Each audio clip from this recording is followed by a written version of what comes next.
Olá, sou a professora Stefane, atuo na instituição há mais de 5 anos, nas disciplinas de Estatística 1 e Estatística 2, nos cursos de Administração de Empresas e Ciências Contábeis.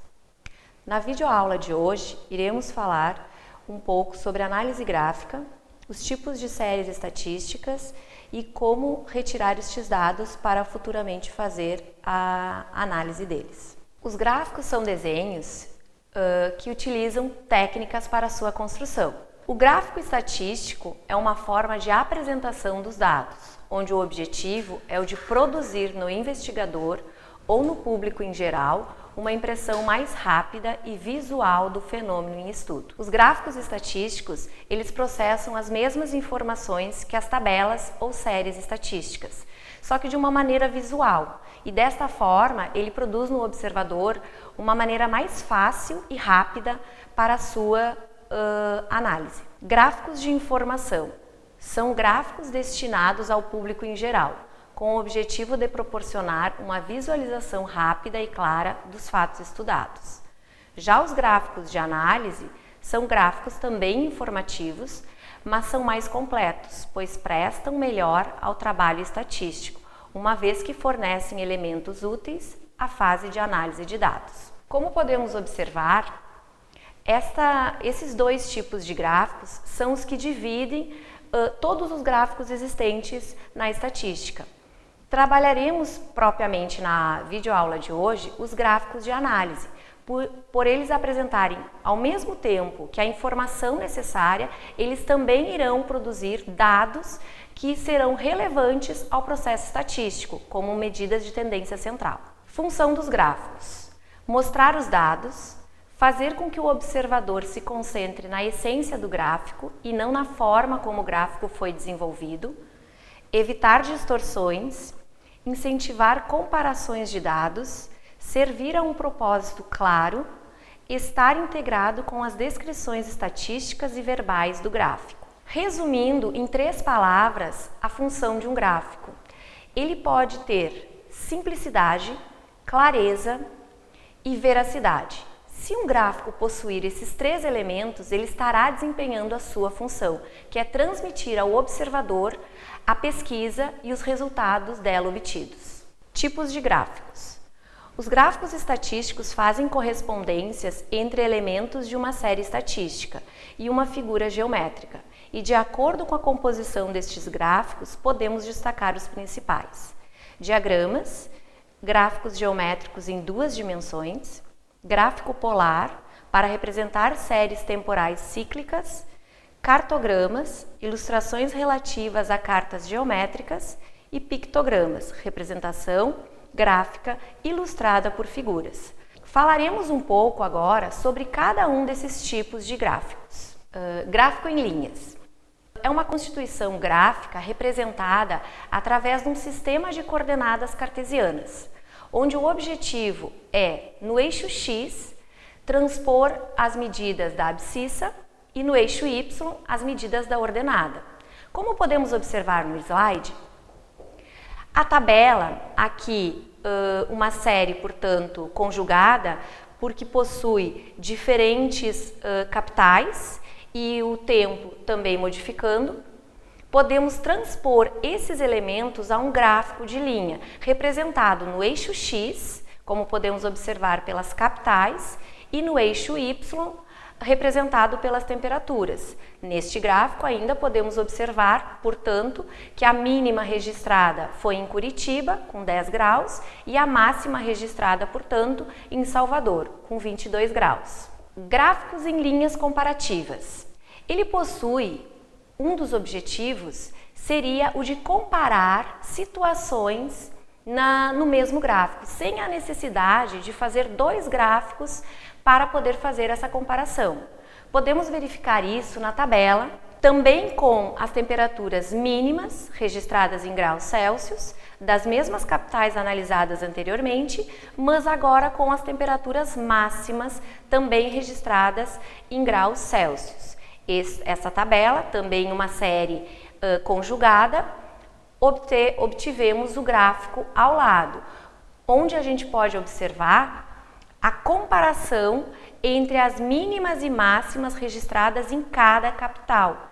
Um gráfico desse tipo, como a gente pôde observar, ele tem o objetivo de fazer, portanto, essas comparações da situação analisada no mesmo sistema de coordenadas. O gráfico em colunas é uma representação gráfica onde dispomos de retângulos verticalmente, onde a base destes retângulos possuem a mesma largura e as alturas, portanto, irão variar conforme os dados pesquisados.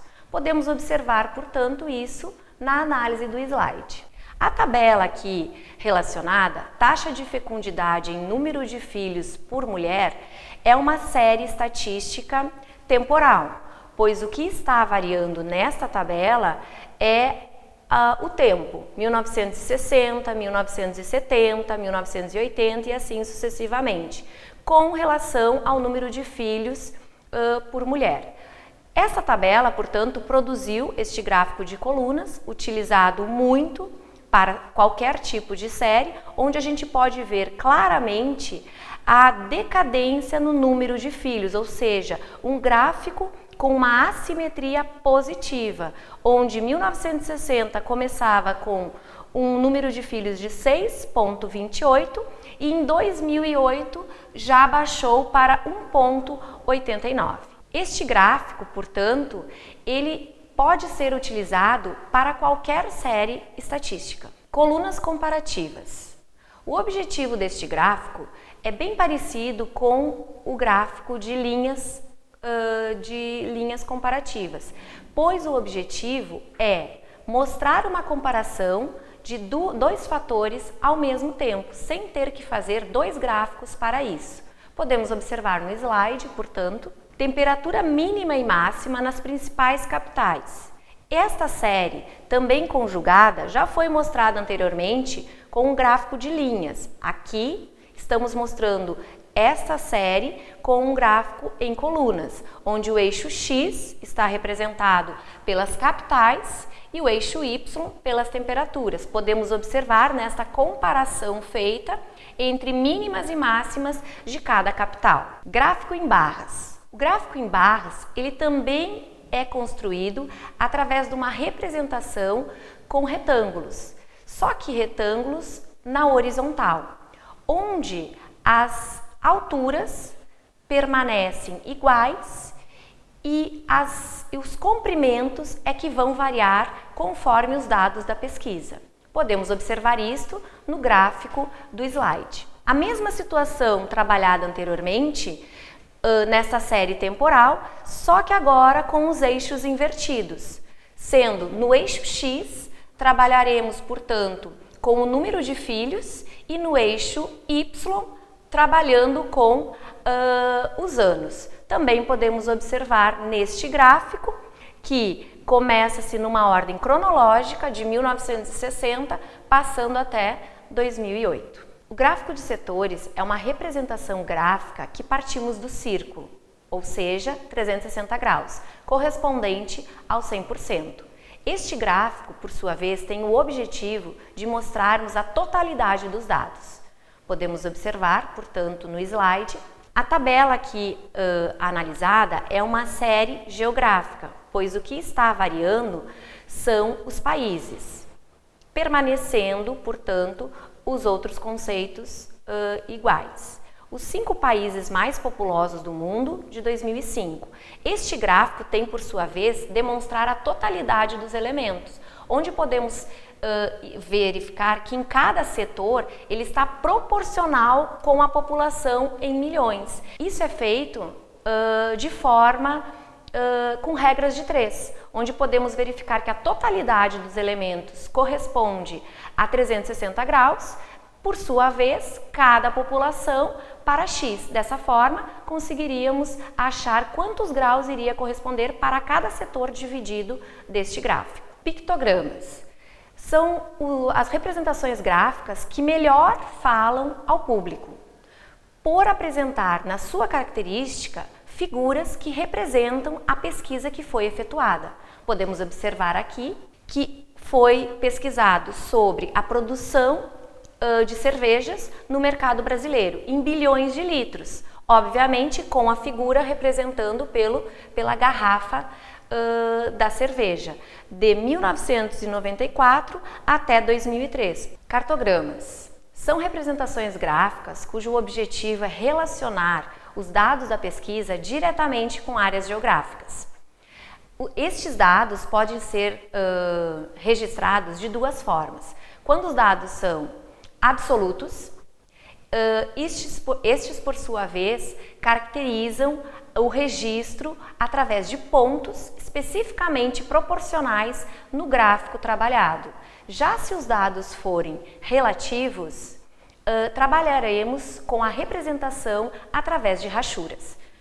Podemos observar, então, no slide. A tabela aqui analisada é Brasil por vendas em R$1.000.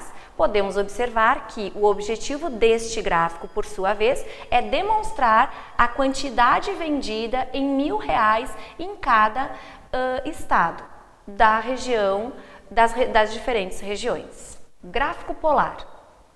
O gráfico polar, ele também parte a sua representação a partir de um círculo. Também, como já falei, por sua vez, se trabalha com os 360 graus. Este gráfico, por sua vez, ele parte de representações de séries temporais cíclicas, ou seja, séries que possuem uma periodicidade regular de análise.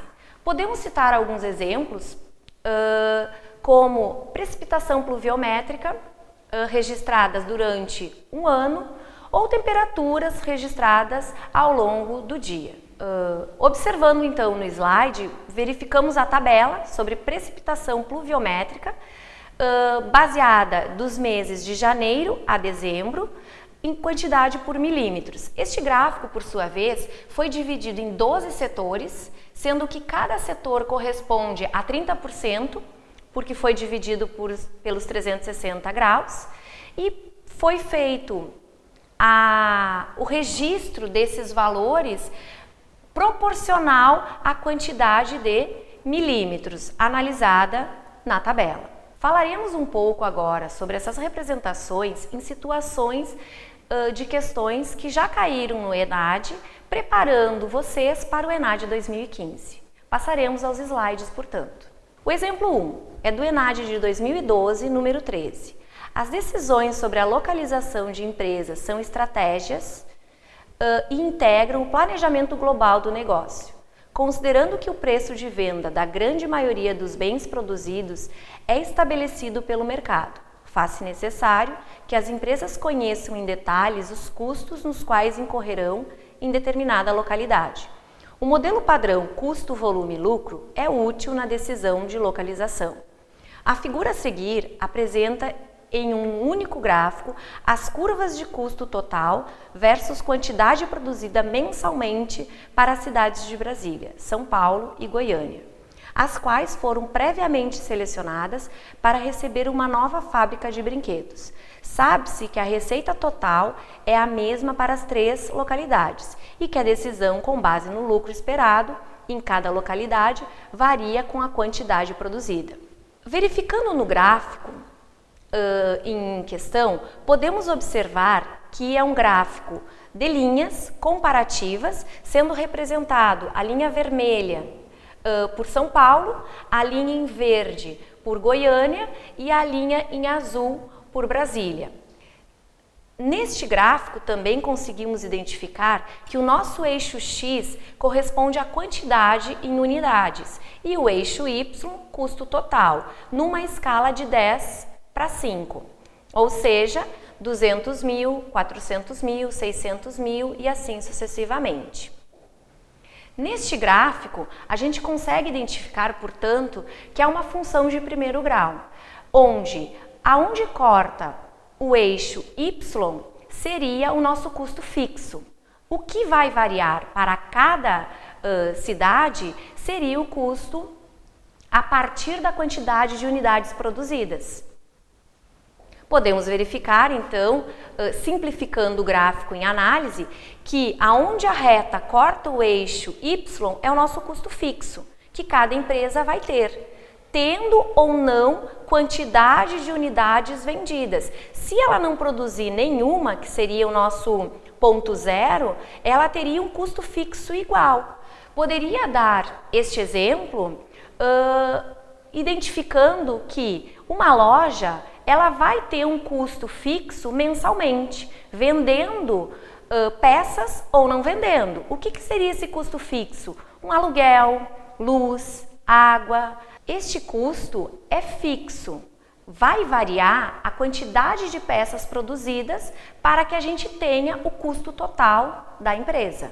Portanto, voltando ao nosso gráfico, temos que do intervalo de 0 a 5.000 unidades produzidas, conseguimos ver pela reta que a que possui um menor custo fixo apresentado, com abaixo de R$200.000, seria a cidade de Goiânia, representado pela linha verde. Podemos, portanto, verificar que a cidade de Goiânia, por possuir o menor custo entre uma produção de 0 a 5.000 unidades, é a cidade que vai apresentar o maior lucro. Consequentemente, de 5.000 a 10.000 unidades, as cidades que vão obter um lucro, um custo menor, seria a linha em vermelho, que seria a nossa cidade de São Paulo. E, portanto, de 5.000 a 10.000 unidades produzidas, se São Paulo é a cidade que possui o menor custo, portanto, será a cidade que vai possuir maior lucro. Consequentemente, indo para o intervalo de 10.000 até o fim do nosso gráfico, até 20.000 unidades, conseguimos identificar que a linha que está com menor custo seria a linha em azul, representado pela cidade de Brasília, e que, portanto, obteria o menor custo de produção a partir de 10.000 unidades. Desta forma, então, conseguimos identificar as cidades a partir da quantidade de unidades produzidas e o seu custo fixo que cada uma terá. Para isso, vamos então analisar as questões que pediam. Letra A. São Paulo é a localidade que proporcionará maior lucro para a nova fábrica se a quantidade mensal a ser produzida variar entre 5.000 e 10.000 unidades, considerando-se a estrutura de custos apresentada? Sim, já verificamos anteriormente que entre 5.000 e 10.000 unidades produzidas, a cidade que vai ter menor lucro, menor custo, seria a cidade de São Paulo, por sua vez, a que possui maior lucro. Portanto, já ficaríamos com a alternativa A. Portanto, as outras alternativas estão ao contrário do que falariam o nosso gráfico já analisado. Exemplo 2. ENADE de 2006. A legislação de trânsito brasileira considera que o condutor de um veículo está dirigindo alcoolizado quando o teor alcoólico do seu sangue excede 0,6 gramas de álcool por litro de sangue. O gráfico abaixo mostra o processo de absorção e eliminação do álcool quando o indivíduo bebe, em um curto espaço de tempo, de 1 a 4 latas de cerveja. Podendo observar aqui no gráfico, a gente consegue identificar que este gráfico é um gráfico de curva, linhas em curva, onde o nosso eixo X corresponde ao tempo em horas que este álcool é absorvido pelo organismo e no eixo Y, o álcool no sangue, ou seja, como ele é absorvido pelo organismo.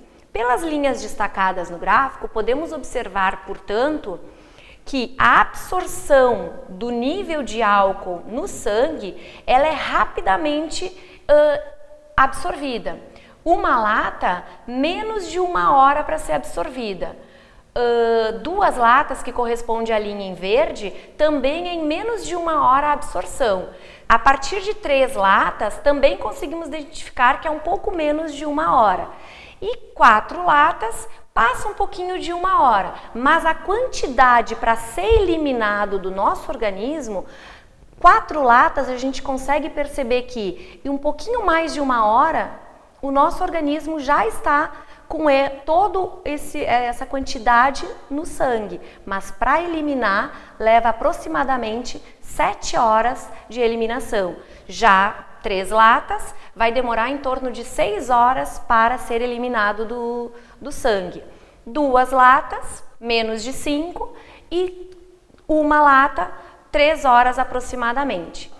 Dessa forma, verificamos, portanto, que a absorção do álcool no organismo ela é muito mais rápida do que a sua eliminação. Vamos para as alternativas. Considere as afirmativas a seguir e verifique as corretas. O álcool é absorvido pelo organismo muito mais lentamente do que é eliminado. Essa alternativa é falsa. Como acabamos de verificar, o álcool é muito mais rapidamente absorvido do que eliminado. Uma pessoa que vá dirigir imediatamente após a ingestão da bebida pode consumir no máximo 2 latas de cerveja. Essa alternativa é verdadeira, porque pela fala do início da questão, o nível que uma pessoa pode ter no organismo é de 0,6. Dessa forma, com 2 latas, conseguimos observar, voltando ao gráfico, que com 2 latas, a linha em verde, a pessoa estaria representando um nível de álcool no sangue inferior a 0,6 e que, portanto, permitido pela legislação. A alternativa 3, se uma pessoa toma rapidamente 4 latas de cerveja, o álcool contido na bebida só é completamente eliminado após se passar em cerca de 7 horas da ingestão. Essa alternativa é verdadeira. Como acabamos de verificar que se uma pessoa ingerir 4 latas de cerveja, o tempo de eliminação da corrente sanguínea levaria em torno de 7 horas. Estão corretas, portanto, as afirmativas 2 e 3. Alternativa D. Com isso, encerramos a nossa primeira videoaula. Lembrando que a próxima videoaula falarei um pouco sobre correlação e regressão dos dados.